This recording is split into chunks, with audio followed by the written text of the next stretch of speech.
All right, folks, welcome in to Pickaxe and Roll, brought to you by our good friends over at Superbook Sports. I'm your host, Ryan Blackburn, at NBA Blackburn on Twitter, part of the Mile High Sports Podcast Network, and I am excited to hang out with my guy, Swipa Cam.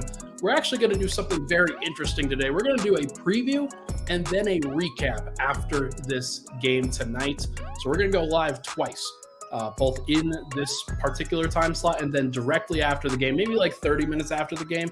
Swipe was going to do his show. I'll finish up my article, and we're going to have a lot of fun with it. But my guy, we are excited for this one. But unfortunately, I think we gotta go over Game 3. At least you and me a little bit, just because there was a little bit too much that I think there's at least a little to be concerned about for sure. Let's talk about Game 3 if you can. I think. Because we didn't get a chance to talk about this. We previewed it, but we didn't get a good chance to talk about this one together. What are your initial thoughts from that game, and where are you at? I think some of us said that it's going to take 80 points from Devin Booker and KD to get a game, and they got 86 points. Devin Booker shot 20 of 25 from the field. That was one of the best games I've seen a guard play versus the Nuggets in the playoffs. I probably have that behind Damian Lillard's 55 and 10 and Donovan Mitchell's 57-point game, maybe the third best guard game I've seen versus the Nuggets. And then on the other side, Jokic had 30, 17, and 17 in a block, and the only player ever in NBA history to do something like that, like LeBron, Magic, all these players, Larry Bird, incredible. And Kevin Durant, 39 points, 9 rebounds, 8 assists. I didn't even think he played super well. He attacked the basket, but man, 16 free throws and 14 to 16 from the line. Then Jamal, numbers wise, 32, 5, and 6, but he shot the ball 29 times. It was 13 to 29, and really the fourth quarter is kind of where everything kind of plummeted. So, I mean, I wasn't even mad, honestly, Ryan. I was like, and I guess, mad is not even an operative word. I wasn't even upset with the Nuggets per se. Like, they could have done something better, but Devin Booker was incredible. You kind of tip your hat to guys when they play like that. So definitely opportunity for the Nuggets to win. They missed some wide open 3-pointers down the stretch of the fourth quarter, but it is what it is. You knew the Suns were going to come out gunning in Game 3. There's no doubt. And because if you're the Suns, Game 3 is the time where you have to win, or else you're going down 3-0 and you're never coming back from the series anyway. So this was their Super Bowl. This was where they needed to come out and get the job done. And I'm seeing the chat here, and seeing it once again. There's a lot of Jamal Murray blame going on. There's a lot of people that forgot that he got them into this game, that he was playing great for most of it. Had a couple times where he over dribbled for sure. And he sucked in the fourth quarter. I don't want to dispel that, but look, I think that there's a lot of folks, and I've been frustrated with the chats. I've been frustrated with the general discussion about this because everybody talks about Jokic like he's God.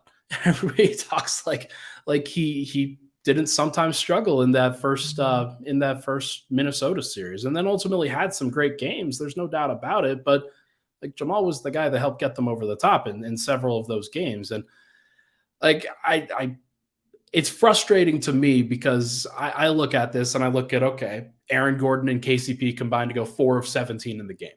Nobody's talking about that. Why is nobody talking about that? Those are the other two starters that you've been counting on for the entire time. And Michael Porter was fantastic. He was great. Like, that is something where he hadn't been great in the first 2 games and then showed up in Game 3. And so hopefully that continues in the rest of the series, but we don't know. We don't know whether it will. I think with Jamal, we know he's going to be better. We know he's not going to shoot 29 times and only make 32 points in this next game. Like, that's just not going to happen. I think he's going to evolve. And I don't know. Like, I get frustrated with the overall conversation around it because he carried them in the first quarter and the first half. Yeah, I just think it's funny. I think people, again, a lot as fans, right? And people that love watching the Nuggets play. And I think that there's a real criticism that Jamal was dribbling a little too much down the stretch, that he should have probably passed it out of some of those actions, and especially some of those pick and rolls, And I think, I think it's a twofold thing. Some people say, well, Joker should have been more engaged when they got a switch and he had a small on him. But I think some of this is Jokic knows Jamal, and Jamal at the start of the game was getting isolation versus the bigs, and he was cooking them. And in the third quarter, so Jokic backed out and be like, all right, Jamal, go ahead, eat, do what you got to do. And Jamal just missed some shots. So, which happens. That's just going to happen. I think the Suns made their shots and the Nuggets didn't.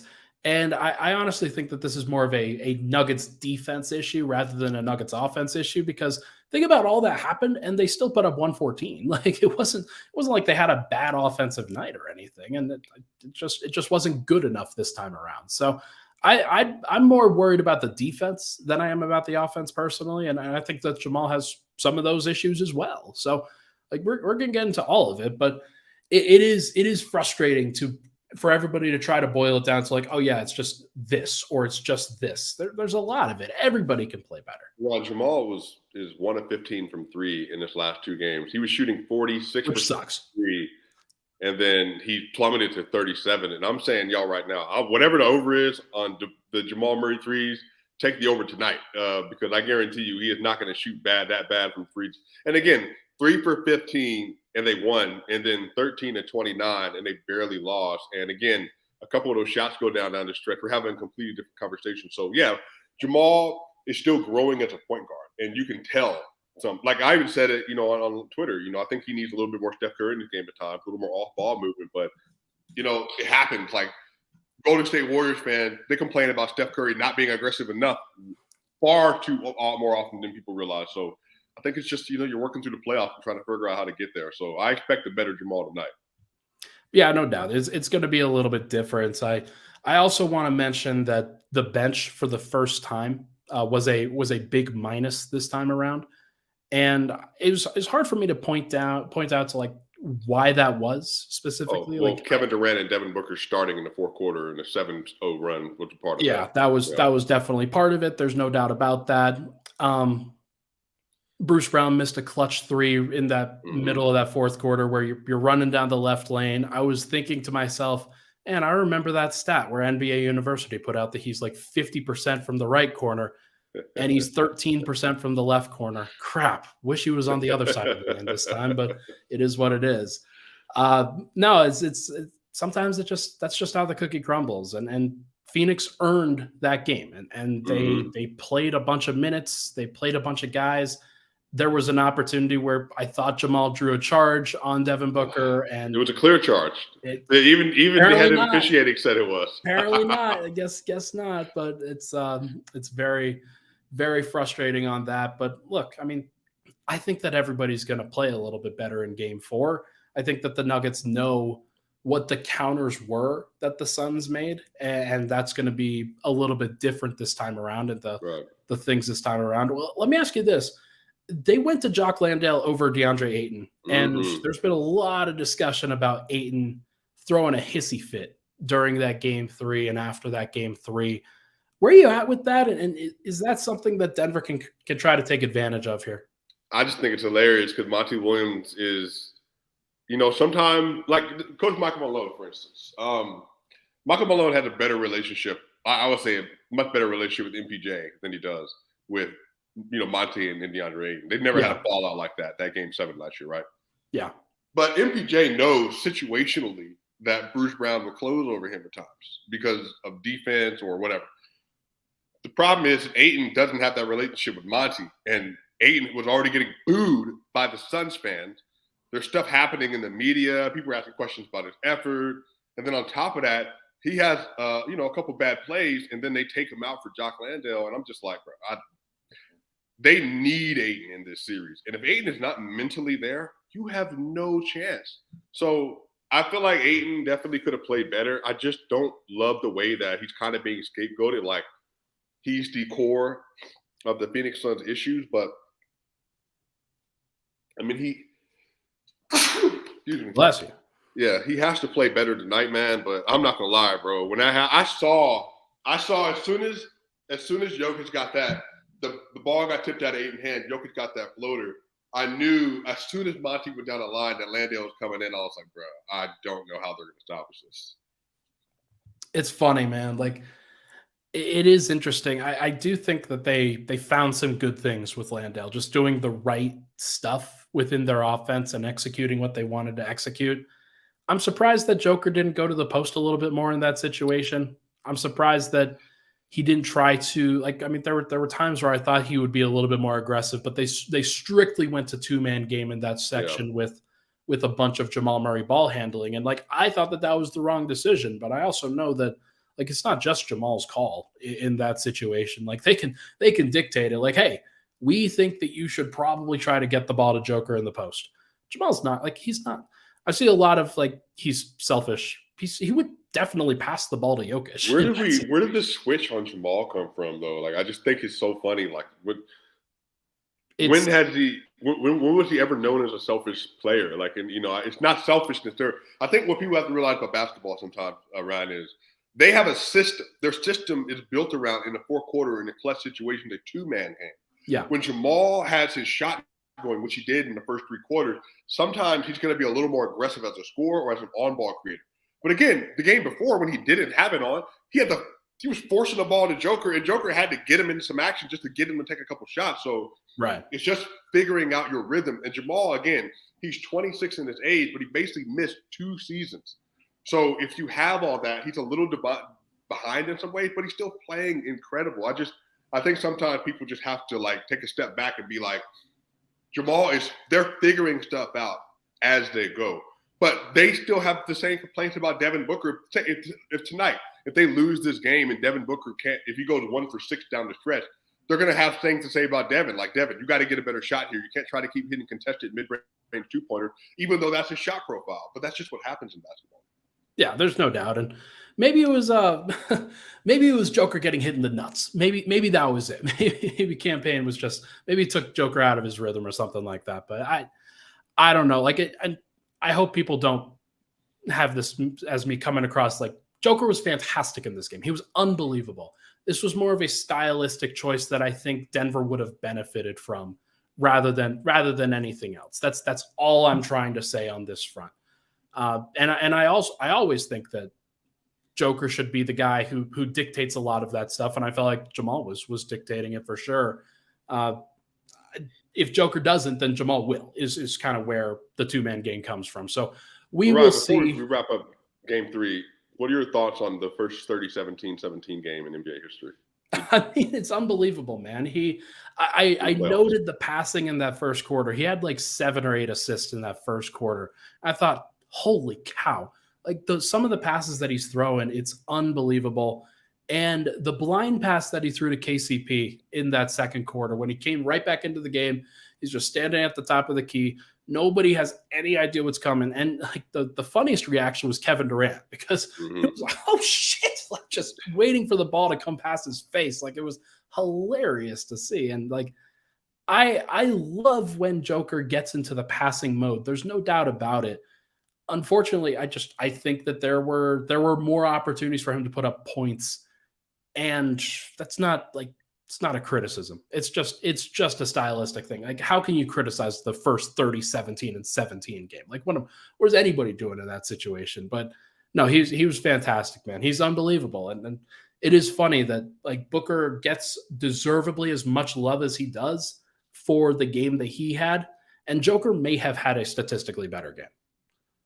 Well, I've said it multiple times. I think it's greatest 47 is there's no comparing to a 30-17 output from a center in an NBA playoff game. And on 19 shots, he had 30 points.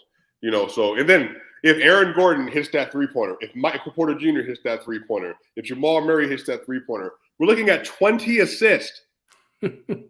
20 from a center. So again, man, we're just, it's just great. But I don't know, Ryan, I'm not going to lie to you. I'm so excited for Game 4. I think Game 4 can be great.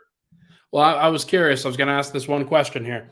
Just one game, or should Nuggets fans have some concern about where the series is going? Yeah. The Suns are a good team, y'all. Newsbreaker. Like they have 2 great cores.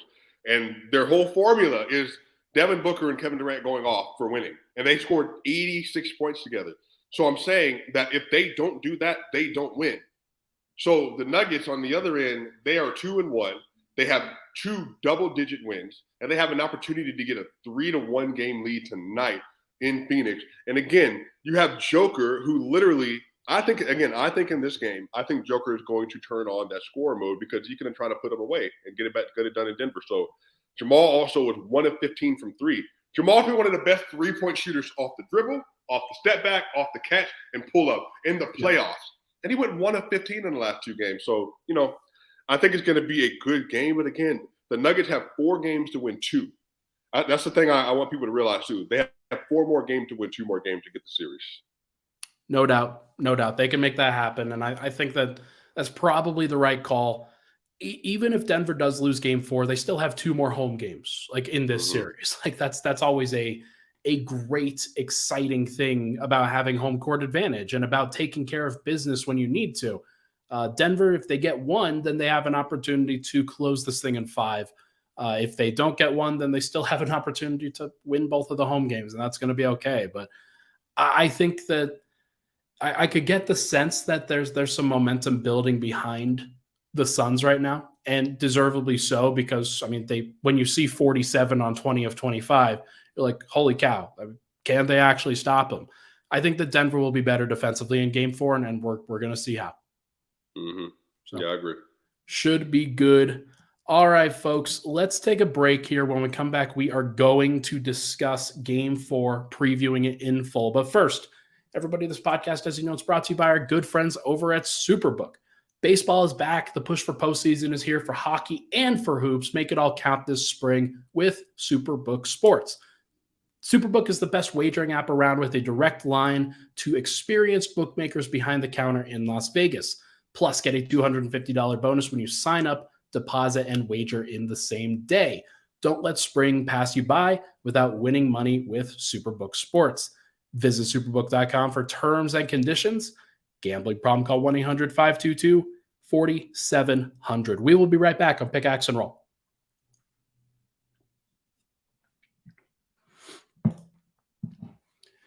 All right, we're back. Pickaxe and Roll. Ryan Blackburn here. Weekends with Swipa edition of this pod. Again, if you weren't in the chat initially, we are going to do a recap tonight as well of this game. Figured don't want to necessarily wait until tomorrow to actually recap it. And Swipa, we're not going to do takes from the future today, so we got to do takes from the future tonight. Should be a lot of fun. I'm excited for where that goes and what the Nuggets ultimately do here. But now we got to preview this bad boy. We got to talk about this game. It's tonight at 6 p.m. Mountain Time for everybody in this Denver time zone.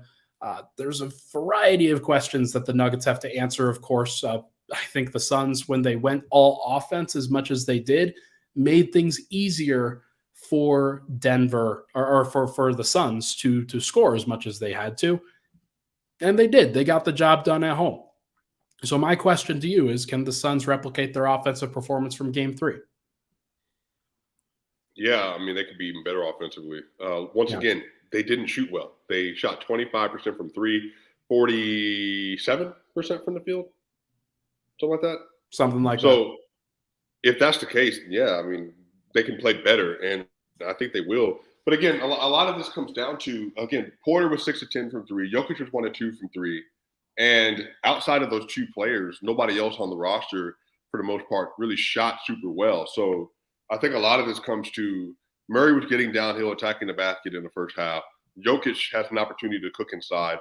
Porter, I think he's going to get more touches today because he deserves more touches and because he played really well last game on limited touches. So I think that they can definitely play better. But I think this kind of game to go up 3-1, it requires you to play better. So if the Nuggets are serious about that, then they're going to have to play better. That's what it's going to take to beat the Suns at home. Yeah, Suns, and with the Suns playing on the offensive side of the ball, they did shoot 50% from the field, got 16 of 18 from the line, but only 2 guys took free throws, and 16 of those came from Durant and 2 came from Booker. Right. I wonder if Denver can prevent Durant from getting on the line as much as he did. Some of those calls by Zach Zarba I thought were a little bit weak, not going to lie, but it is what it is. Sometimes it's just going to happen when you're a star in your own home building. For Booker, though, Denver, they've got to come up with some stuff there. I'll talk about that in the next question, but The guys that I want to focus on, the Suns played 10 guys. They played 5 off their bench, but Josh Okogie in their starting lineup played 10 minutes. Torrey Craig played 3 minutes. TJ Warren played 26. Jock Landale played 22. Shamet 25, and Terrence Ross 14. They went offense. They went with guys that they could try to score, and Denver could not ultimately stop them. They could not ultimately get enough stops in this particular setup. I think that Denver's going to adjust. I think that they're going to try to come up with some better ways to slow down Booker, maybe double him a little bit more. Maybe they'll try some different shading on where they try to force him. Like they try to force him to his left a little bit more. I thought he went to his right a little bit more in this last game. But we're going to see. We're going to find out. And there's a lot to like. Devin Booker's game is great. So if you're the Nuggets, how do you stop Devin Booker? How do you slow down Devin Booker? Not just letting him get free run and transition for starters. Yeah. They were blitzing, and Devin Booker especially, the Nuggets in transition, whether it be pull-up threes off of live ball turnovers or pull-up threes off of misses, or just even getting to the restricted area. Like, you just can't do that. So some of this is you want to give those easy opportunities. Don't give them as many as they did last game and limit those opportunities they have. And then on the other side of this, I think that they're going to double Booker a lot more on the ball. I do expect them that they're going to trap him. Some of this is not dare KD to beat you, but a lot of this is you're going to be trapping and shifting between KD and Booker and basically telling Ayton and Warren and Payne and whoever else is on that roster that you're going to have to get more shots up this game because we're not going to give them the same kind of shot profile and especially the volume that they had. And then with the bench, some of this is just going to have to rebound better with Landale on the court. That was one of the things he did. He was fighting for extra possession, even though the Nuggets won the rebounding battle. So, again, I want people to understand that Nuggets won the rebounding battle. They won the free throw battle, but they still lost the game on the margins on some other things. And some of this is the Suns just had like 3 less turnovers than the Nuggets. So I think they're going to put more pressure on the ball. I would pick up Devin Booker full court, especially if he's going to play as much as he is. Because, again, you want to get him as tired as possible. We're running actions on him at the other side, and we're picking him full court when he's on offense. Yeah, there's no doubt that I think your point about transition is really, really good. I think that Denver, in this case, they're going to have to do what got them there. They're going to have to be a disciplined defensive team. KCP's got to play better on that end. There's no doubt about that. Christian Brown, 5 fouls in this last game, and in 10 minutes, Bruce Brown had 3 fouls. Denver, they've got to be disciplined. They have to defend without their hands. They have to defend with their body as much as they can and be physical without fouling. That's a hard balance to strike when you're on the road. And especially if you're, let's say, Christian Brown and you're a rookie going up against Christian Brown or going up against Devin Booker and Kevin Durant. Like, that's going to be a really tough uphill battle. I think that Denver can do it, but it's going to take everybody. It's going to take a really strong effort from everybody. And I think that Denver played a little bit of drop with Jokic when Devin Booker was in the pick and roll. They probably can't do that going forward. Like, got to be aggressive.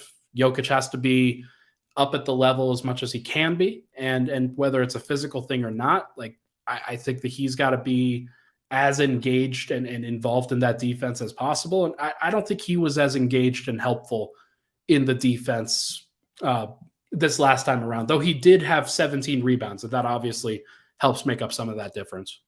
Yeah. So definitely the defensive intensity on the perimeter, KCP, Bruce Brown, Christian Brown, Aaron Gordon, Jeff Green, and Jamal Murray. A lot of that's going to be your responsibility to make sure you're doing that. And then also just not giving easy shots. Like, that pull-up at the end of the third quarter, Ryan, was unacceptable. Yeah.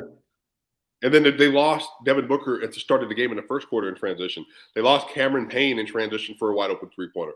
Those 3 plays, that's the game. So you just can't do stuff like that. And, Michael was responsible for one of those. I think Jamal, and I can't remember the last one. So, again, just stuff like that you have to clean up, especially when a team is desperate playing at home. Let's now talk about Jokic, Murray, and MPJ. Jokic, obviously, 30-17 last game.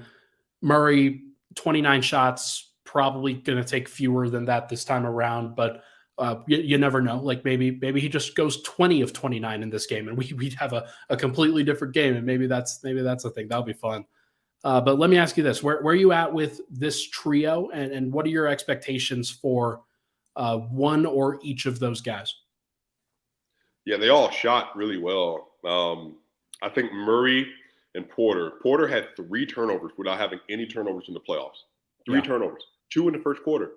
All of them came when he was getting outside of the framework of the offense. So for me, it's Porter gets more opportunities within the framework of the offense. Murray, it's not about dribbling less. It's about seeing the court better at certain times and maximizing the personnel. Because just because you have Ayton or Landale on you doesn't mean that's just a one-on-one matchup for you. That means that's a one-on-one matchup for Joker. And if Joker pushes the ball up, then you got AG and MPJ on mismatches up for the offensive rebound. And I know they know that because, again, you see Joker, one of the reasons that when Murray gets it on isolation, he'll then wait for a shot to go up, cut to the rim, and get an offensive rebound. So they're in sync with each other. But some of this is just better point guard from Murray, perhaps, in this game. And I think on the other side of this, Joker, I think Joker knows that the game is going to call for him to be a little bit more dominant as a scorer. And again, 30 points, 19 shots, great. But again, 39 points in the last game. On how many shots did he have in the game before? I think it was 26. I think. yeah, it was in the mid-20s. I'm pretty sure. Right. So I think you're going to see more of that. I think that's about where Joker's going to be tonight. That would be great. I think that you have to have your stars show up in a big way. Obviously, it was a little bit funny in this last game, but I mean, this team has seen a bunch of game 3s and game 4s together. I think people forget there's a lot of opportunities for those guys to show what their experience has been like and to like take advantage of these opportunities. I think back to the double or the quadruple overtime loss to Portland in 2019, where 36 hours later you got to turn around and you got to get a dub, and you do, and you win in that game 4 and even up that series. And both Jokic and Murray were fantastic in that game. So Denver has opportunities here to right the ship a little bit, play a little bit better. I think that Murray, one of the things that I think bothered him in this last game was that when Okogie plays only 10 minutes, when Torrey Craig plays only 3 minutes, and you're taught, okay, they've got their offensive guys in, I should be aggressive in this matchup. It's a great opportunity for me. I think that that's probably got to change a little bit. That mentality's got to change a little bit, and he will be better with that this time around. There's no doubt. But I think getting off the ball is a good idea. I think that running around on the baseline and curling around screens and flaring out, that's a good idea, trying to free himself up that way. Got himself free that way in a lot of ways in game 1. And there's I think there's an opportunity there for him to continue to do that. But for Porter, I was happy to see him just letting it fly from 3 in some of these moments. The 1 3 that he hit where he was under the basket, and hold on, timeout. Start that story off right. It was an out of bounds play. Yeah, out of bounds play. They called it for him. Bro, what was it, a pin down? Literally from underneath the basket, curled around on a dribble handoff. Bro, Jokic was like almost at the free throw line. Handed him the ball. He took 2 giant steps, fading way to his right, was able to kick. Bro, I was like, dog, ain't no way this man's that good of a shooter. Yeah, it was unbelievable. And if he's going to be shooting it like that, he's so capable of it. And like, if they are going to put weaker defenders on him, because that's the fact of this, is that we can talk about Murray all we want to. We can talk about Jokic all we want.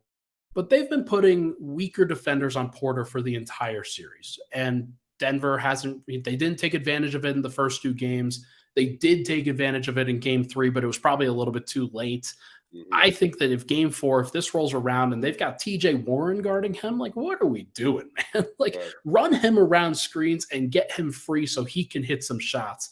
And if you do end up getting stops, find that man in transition so that he can hit some wing 3s, because those are his favorite plays, and they are the biggest boost to Denver, I think, just over everything.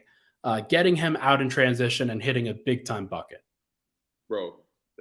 And then he had the cut from the top of the key to the basket. My God. And dunked on Kevin Durant. I'm just like, bro, like, this dude is so freaking talented, man. It's just, the Nuggets have just really been slow in how to integrate him in their offense sometimes. But, again, I expect Porter to also play well today because I think he's now kind of feeling it. You know what I mean? He got his first good game in the series. I think he's on the rhythm. I also think that him, Jokic, and Gordon, they need to dominate as rebounders today. they like Gordon especially. He's been a little bit weaker as a defensive rebounder, but mostly because he's on Kevin Durant a lot of the time. But Gordon had 6 offensive rebounds and only 3 baskets, which is that's just not good enough. Like he absolutely has to be better and more efficient in these particular times. And KCP, I'm not sure what I expect. Like his is basically, hey, do I get the open shots from 3 or don't I? He didn't in this last game, and that's fine. But he's got to be better there. In general, like I think that Denver's got to shoot better. Like, will they shoot better is a major question in this particular game, because 2 of 12 from 3 outside of the big 3, and Murray and Jokic was 1 of 2. Murray was 1 of 6. So you could even boil it down to, hey, Denver was 4 of 20 outside of Michael Porter. That's just not good enough. And Denver's got to be better there. So will they be better there, Swipa? They shot 26% in game 2.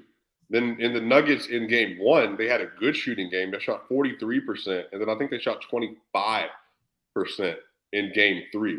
So they shot 33% in game 3. So I think that, again, I think they're going to have a good shooting game today because they need to. But also, like, you just can't keep missing. Like, at some point in time, those shots are going down. And KCP, Jamal, even Bruce on some of those spot-up attempts, like, they have such good looks. And I think Aaron's probably going to hit 1 today because he's been a little cold too. So I do expect his shooting to be better. I don't think it's going to be like 45, 44%, but 38, 39% I think should be a reasonable ask.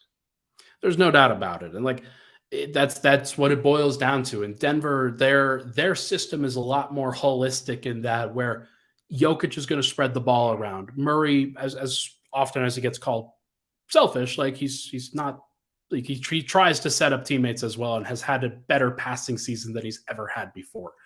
Denver's entire ethos is about sharing the basketball, and I think they're going to get back to that. I think they're going to try. They called a couple of plays at the beginning of this last game for Aaron Gordon and Michael Porter specifically. It didn't go well. Maybe that's one of the reasons why it then became so Jokic and Murray centric for much of the game, was that the beginning of this game, Denver couldn't really score. They couldn't really do much, and nobody was hitting shots. So it's going to be fascinating to see what it looks like. But I am very curious to see whether Denver can get that done. All right, my guy, let's wrap this up with some predictions here. Where are you at? Where's your mentality at with this? And do you think that the Nuggets end up getting it done? Because we both predicted a win the last time, and that didn't go well. Yeah, I mean, Phoenix was desperate. I think the Nuggets, if they want to do what they need to do and keep the series as well, the Nuggets have not dealt with series pressure yet. I think they want to also kind of keep that going. I think they win tonight because this is almost a must-win game for what they want to accomplish. Not in terms of like on the series, but for what they want to accomplish, I think they need to win because they need to keep Phoenix at bay. Like, you don't need any – you have – like, tell them basically you almost have no chance. You got 2 great players, but you have no chance. I think Jokic is going to have a great scoring game today. I think Murray's going to shoot a little better, maybe on a little less volume. I think Booker and is still going to have a good game. I don't think you can have a 40-plus game, but I don't think you can also just keep allowing that. They had 2 scorers over double digits last game. Like, there's just no point. Like, we don't need to let you do this. So I do think the Nuggets win tonight. I would say score prediction. I'm going to say 113 to 109 tonight. Denver. It's funny. I was going to say 115 to 110 for Denver. And I think that you're right about this. I think that Denver, they've got more avenues to get better than where the Suns do. That's the most important thing.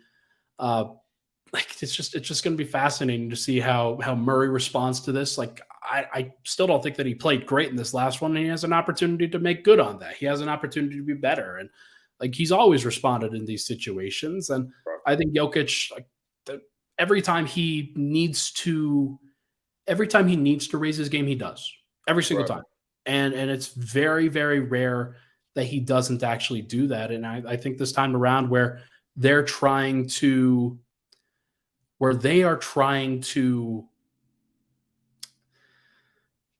it's just, I think that he's going to go for 40.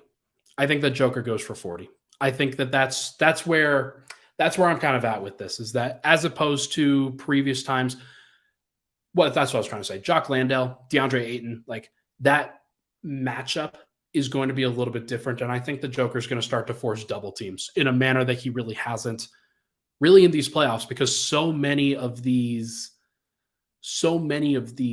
teams have been just trying to slow his passing down. And it led to 17 assists in this last game. And I think it could have led to 25 just with the number of open shots that Denver missed and the number of opportunities that I think they missed. So we're going to see what it looks like, but I think that Jamal will play better. I think he's going to shoot way less. I think the Joker will shoot way more. I think the Porter will have about the same game that he did. I think that Gordon will play better. And that, to me, that's enough of a combination to get this dub. I'm not going to lie to you, bro. I mean, Joker could have a 40-20 game tonight. And none of that's out of the realm of possibility. Yeah. It's just a thing. It's just a thing that can happen. And that's hilarious to say, but we are going to have to see. Folks, I think that's going to do it on this particular episode, unless you've got anything else you want to talk about, Swipa. No, that's it. We got plenty to talk about after the game. If it goes well, we're going to be on for 50 minutes, bro. So, let's lock it in. 100%. Michael hit that outro music for us. That is going to do it for this episode of Weekends with Swipa. Brought to you by Superbook Sports. Thank you so much, everybody, for tuning in. We have fun on this show. We are doing our best, and I think that the Nuggets we're gonna come back out strong, and it's gonna make us look like geniuses. Should be a lot of fun. When has Jokic ever let you down, man? That's where we're at with this. So should be very fun. As long as Joker doesn't have to win it on the free throw line, Ryan, we should be good to go. Hey, man, we're gonna see Tony Brothers, baby. Tony Brothers. I forgot to mention that. He's gonna score 40 in the Tony Brothers game. Oh my God. We will see. Everybody, thank you so much, everybody, for tuning in to this podcast. We will be back tonight for the recap. Should be good. See ya.